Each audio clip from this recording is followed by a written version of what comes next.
Está encerrada a votação.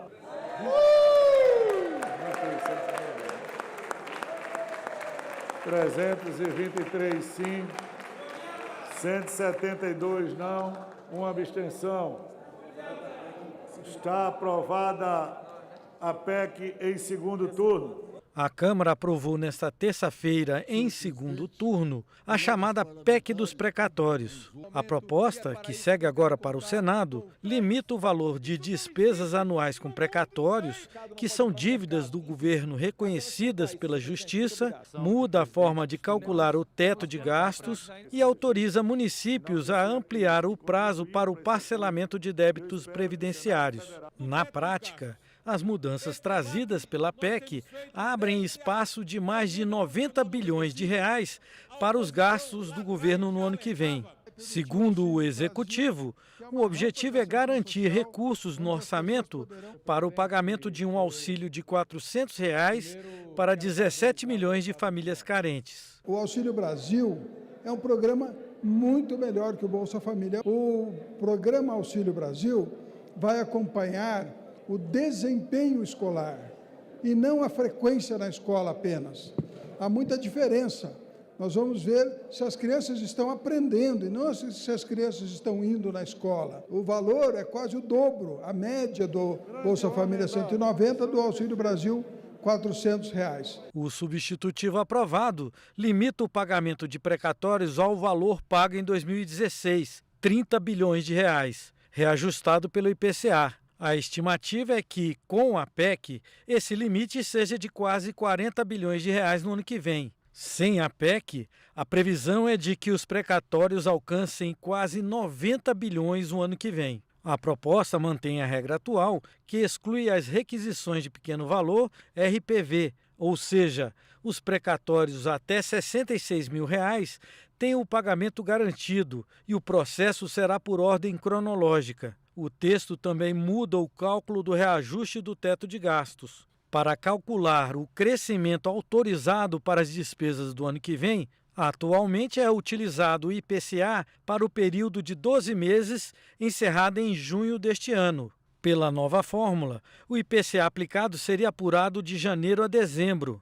Na fórmula atual, o índice acumulado é de 8,35%. No novo modelo, o aumento será bem maior, uma vez que o IPCA acumulado de janeiro a setembro já ultrapassa os 10%. O texto ainda autoriza os municípios a parcelar em 240 prestações mensais o pagamento de contribuições previdenciárias e outros débitos com vencimento até 31 de outubro de 2021. Por conta deste parcelamento, prefeitos fizeram corpo a corpo na Câmara pela aprovação da PEC. São dezenas e dezenas de prefeitos que estão hoje aqui na capital federal. Votamos o parcelamento que está incluído nessa PEC dos precatórios, o parcelamento de 60 para 240 meses, para atender e dar condições melhores aos prefeitos, principalmente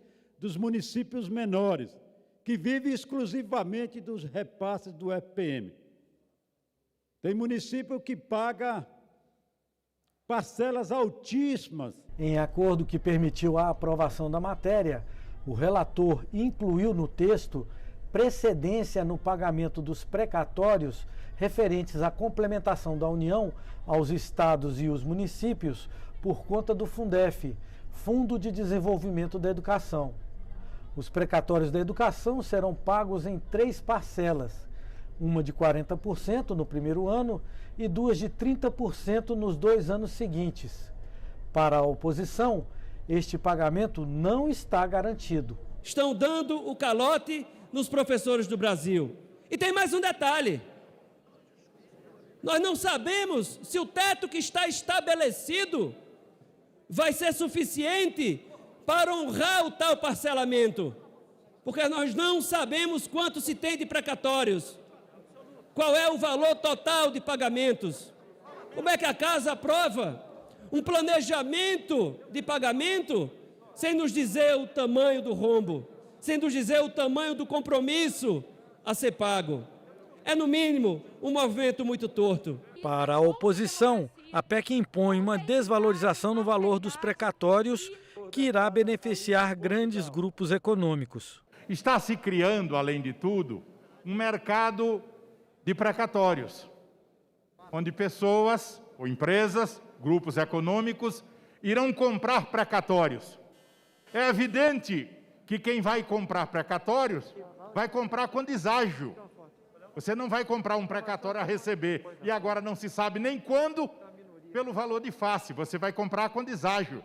E se você pode utilizar esse precatório para a compra de ações de empresas públicas, de empresas estatais, essas figuras estarão ganhando um montão de dinheiro com essa facilidade criada. Segundo o relator, a proposta traz dispositivo para evitar o acúmulo das dívidas do governo com precatórios no futuro. Temos a previsão legal de poder fazer o encontro de contas, aquelas dívidas que estão inscritas na dívida ativa, nos débitos que estão parcelados, como aqui falei, empresas, pessoas físicas, entes federativos que estão pagando parcelamento, que aderiram ao Refis. Estamos permitindo que, quando a União colocar à venda os seus imóveis, e há o interesse da União de fazer esse enxugamento, o título de precatório também possa ser usado na compra desses imóveis. Na votação dos destaques, o dispositivo que flexibilizava a regra de ouro